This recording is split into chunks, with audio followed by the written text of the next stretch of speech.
Dear students, today we shall begin a new chapter, chapter 3, Simple Nutrients into Cells. So, in last chapter, we discussed how the simple nutrients enters into blood capillaries and lacteal through villus. And we know that the process of absorption of nutrients takes place from small intestine, and this simple nutrients enters into blood and lymph through villus.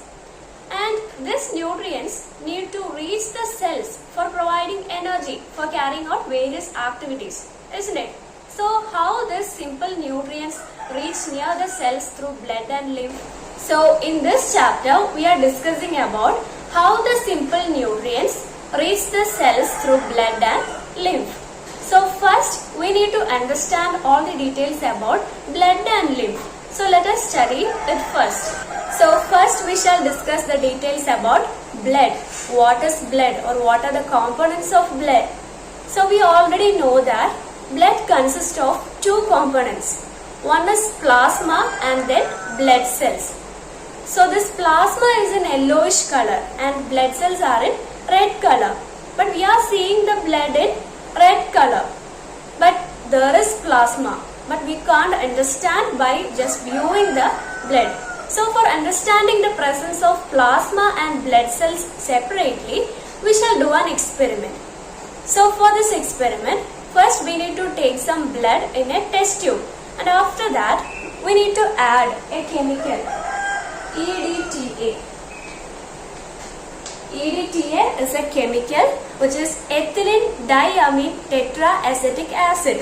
So we need to add EDTA into that test tube. And we have to wait for some time. And after some time, we can see in the test tube the plasma and blood cells get separated. So here you can see the first portion, it is plasma, which is about 55%. And in bottom region, you can see the blood cells settles down at the bottom, which is about 45%. So when we add the chemical EDTA or ethylene diamine tetraacetic acid, and we have to wait for some time, after that you can see the blood gets separated just like this. In the upper part you can see the presence of plasma, which is in pale yellowish color, which is about 55%. And at the bottom region you can see that the blood cells settles and it is about 45%. So now we understood that the blood consists of two components. Which are they? Yes, plasma and blood cells. So these blood cells are of three types: erythrocytes, leukocytes and platelets. This erythrocytes means red blood cells, and leukocytes means white blood cells, and then platelets. And again we can divide this erythrocytes or red blood cells which is of two types. Which are they? Basophil and neutrophil. And this leukocytes or white blood cells, which are of three types: eosinophil, lymphocyte and monocyte. So you will study all the details about this erythrocytes, leukocytes and all in higher classes. Now we shall discuss about plasma. So we already know that plasma constitute 55% in blood and it is in pale yellowish color. So this plasma have the major role in transport of simple nutrients. We already studied that the blood constitute two components. One is plasma and then blood cells. These blood cells have many other functions, but the plasma have the major role in transport of simple nutrients. So now we shall see which are the constituents or components in plasma. Plasma consists of water, proteins and some other factors. So water is about 90 to 92%. Plasma consists of 90 to 92% of water. So from this we understood that the major component in plasma is water, which is about 90 to 92%. Then it is proteins, which is about 7 to 8%. percentage, which is very less, which is about 7 to 8 percentage, and some other factors are also present. So we shall see which are the proteins that present in plasma. The proteins which is of three types: albumin, globulin and fibrinogen. So what are the functions of these proteins? These proteins are very important. They have many important roles. So what is the function of albumin? Albumin helps in regulation of blood pressure. Albumin helps in regulation of blood pressure. Then about globulin. So what is the function of globulin? Globulin helps in defense mechanism. So what do you mean by defense mechanism? Globulin helps to fight against various other pathogens, bacteria or viruses, which helps in defense mechanism or fighting against the foreign particles that enter into our body. Then the function of fibrinogen. Fibrinogen helps in coagulation of blood. Coagulation means clotting of blood. So fibrinogen helps in clotting of blood. So why blood clotting is very important? If we got any injury, our blood is not getting clot, or if it is not coagulating, what will happen? It will result in bleeding and finally it may lead to death. So the blood clotting is very important. And now we shall learn about the other components, which are the other factors that present in plasma. Plasma also consists of fat, salt, urea, sugar and hormones. Children, we know that nowadays we have a lot of facilities for easy living. Just like a washing machine for washing clothes. Then while looking onto kitchen, we know that we have mixer grinder for making the food into paste form. We have refrigerator, and also we have AC for regulating the temperature. Then we have television for entertainment, so on. So we have a lot of facilities for easy living. But in earlier days, what was the condition? It was very difficult to live in earlier days or for carrying out daily activities. For example, if they need water to their home, it is very difficult that they need to carry water from a long distance to their house. So nowadays we have the facility. What is the facility for carrying water from a water resource? We can make use of pipes. So the water can be transported through pipes to our home. And if we need to take water from a well, also we can make use of pipes. So this water moves or transports through this pipe to our home, and also it can reach to various rooms or to kitchen, to bathroom. Each bathrooms in each room, the water can transport through pipes. So just like that, our body is also having a water and a pipe system. Do you know which is that? Yes, it is blood and blood vessels. So our blood transports through blood vessels just like water transporting through a pipe.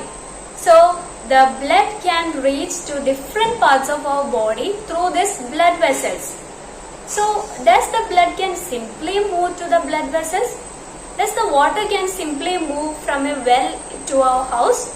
No, we need to make use of a water pump. So just like that, our body also have a pump, which is that? Yes, it is our heart. Our heart helps in pumping blood to different parts of our body through blood vessels. So first we shall discuss about the structure of heart. So before moving into the structure of heart, let us know what is the location of our heart. Our heart is located in between our two lungs. We know that we have two lungs. So the location of heart is in between two lungs, and it is behind the sternum. We know about sternum. Sternum is a bone-like part of our rib cage. So it is behind the sternum, and it is slightly tilted towards the left side. Our heart is slightly tilted towards the left side. And while saying about the size of our heart, it is equal to the size of our fist. So the size of my heart is equal to the size of my fist. And also our heart have a double layer outer membrane, which is called pericardium. And inside this membrane there is a fluid. Its name is pericardial fluid. what is the function of this fluid? This fluid prevents the friction between the membranes when the heart beats. And also, the location of a heart is in the thoracic cavity. So, what do you mean by thoracic cavity? Where is the thoracic cavity? We know that our body consists of two cavities. A cavity in this region and a cavity in this region. So, the cavity in this region is termed as thoracic cavity and the cavity in this region is termed as abdominal cavity. So, our heart is located in which cavity? Yes, in thoracic cavity. And in our abdominal cavity, which organ system is seen? Our digestive system is present in abdominal cavity. But our heart and lungs, all these are present in our thoracic cavity. Okay, now we shall discuss about the structure of heart. So first we shall draw the structure of heart.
Now we shall discuss about the structure of human heart.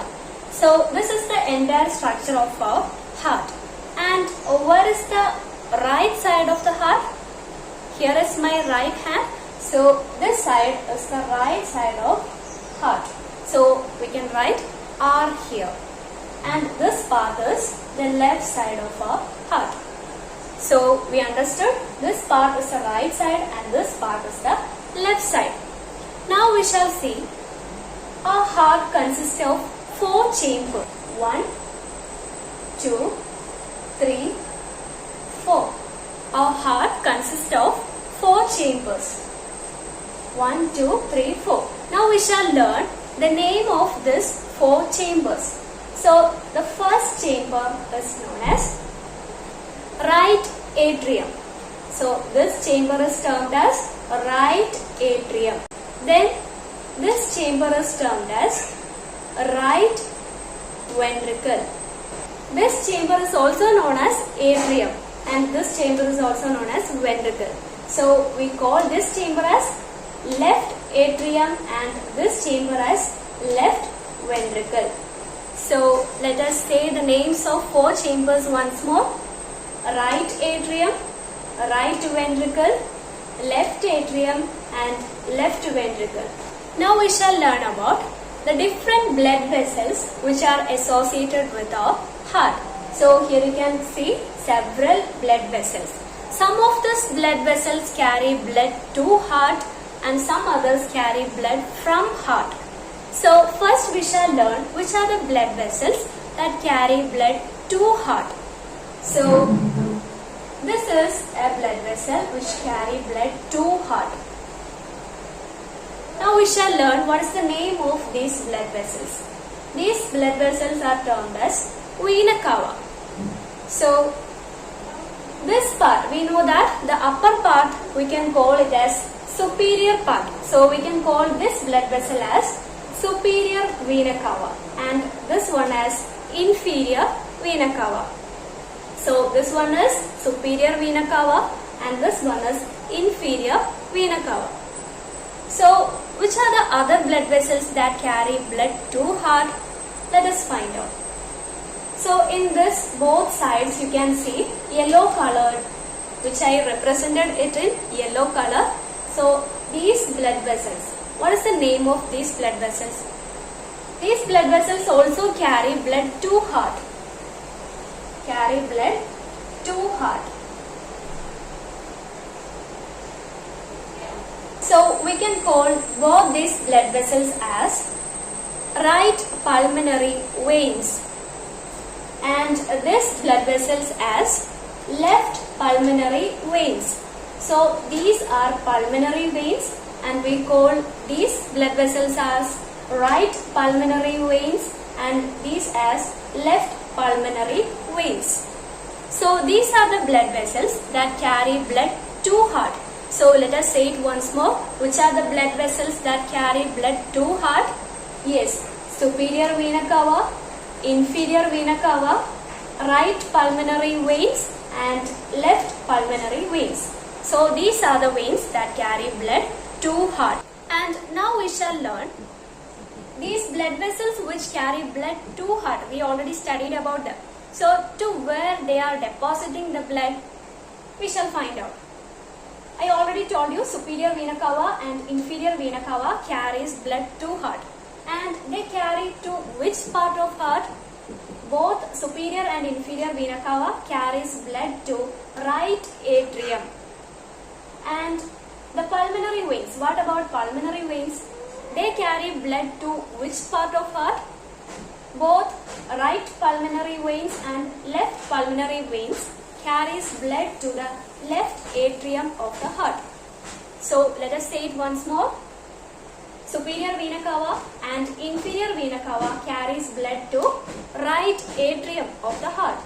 Then right pulmonary veins and left pulmonary veins carries blood to left atrium of the heart.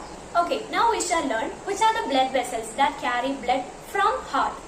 So here you can see this is termed as pulmonary artery, which carry blood from heart. So pulmonary artery is a blood vessel that carry blood from heart. And here you can see one another. This one is termed as aorta. This blood vessel also carries blood from heart. So which are the blood vessels that carry blood from heart? Yes, pulmonary artery and aorta are the blood vessels that carry blood from heart. Now we shall see from where they carry blood. Yes, pulmonary artery carries blood from right ventricle. Pulmonary artery carries blood from right ventricle of heart. So from here, this pulmonary artery carries blood. Then what about aorta? Aorta carries blood from left ventricle. Aorta carries blood from left ventricle of heart. So which are the blood vessels that carry blood from heart? Yes, pulmonary artery carries blood from right ventricle. Then aorta carries blood from left ventricle. Now we shall learn about valves of the heart. So where is the valves? These are the valves of the heart. Here also you can see valves. So the name of this valve, which is located in between right atrium and right ventricle, is termed as tricuspid valve. And here you can see one another set of valves, which is located in between left atrium and left ventricle. So this valve is known as bicuspid valve. So this valve is termed as tricuspid valve and this pair of valve is termed as bicuspid valve. Now we shall see what is the function of both tricuspid valve and bicuspid valve. So what is the function of tricuspid valve? We know that the blood flows from atrium to ventricle. So this is the direction of blood. Blood flows from here, right atrium to ventricle. So the valve prevents the backflow of blood from ventricle to atrium. This is the exact direction of blood, and when the blood reach here, These valves prevent the backflow of blood from ventricle to atrium. And what is the function of bicuspid valve? It is also have the same function. Normally blood flows from atrium to ventricle, and when the blood reach here, the bicuspid valves prevent the backflow of blood from left ventricle to atrium. So children, I hope all of you understood about the structure of heart. So let us say it once more. This is very important. So our heart consists of 4 chambers. Which are they?